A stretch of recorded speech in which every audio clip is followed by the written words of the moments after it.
Excusez-moi, vous êtes bien la maîtresse de mon fils? Paul-André, petit blond, bien coiffé, charismatique, classe de CM2B. Ah oui, Paul-André, c'est moi, oui. Et vous êtes la maman que je rencontre pour la première fois fin juin. C'est vrai que d'habitude, c'est... Oui, sa nounou, une petite malgache qu'on adore. Et qui m'a fait part d'un échange avec vous sur un possible redoublement pour Paul-André. Ah oui, c'est vrai. D'accord, alors écoutez madame, ça va être très simple. Je sais pas ce qui vous a fait penser qu'on pouvait faire doubler un enfant de 6 ans et qu'il puisse aider mon fils.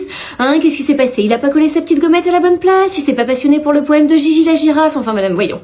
Soyons raisonnables. J'ai rien contre votre métier. Moi aussi, quand j'étais jeune, j'ai fait des petits boulots avant de faire carrière. J'ai même été serveuse, alors c'est pour vous dire, je comprends très bien votre nécessité. Ouais... Bah, c'est pas tout à fait ça, mais... Donc ce qu'on va faire, c'est que je vois que vous êtes encore un petit peu jeune, et puis au vu de votre teint blafard, vous devez pas beaucoup partir en vacances. Donc tenez, vous allez accepter ce petit chèque là en guise de cadeau de fin d'année, là, de maîtresse comme elles font tous, sauf qu'entre nous, un petit week-end aux Maldives, c'est quand même plus sympa qu'une petite broche en pâte à sel. Hein, vous allez vous détendre là, au bord de la mer, buvez de l'eau de coco, c'est pour nous, et puis par contre, on est d'accord que la question de mon fils, elle est réglée. Ah, c'est que c'est pas comme ça que ça marche, normalement. Oui.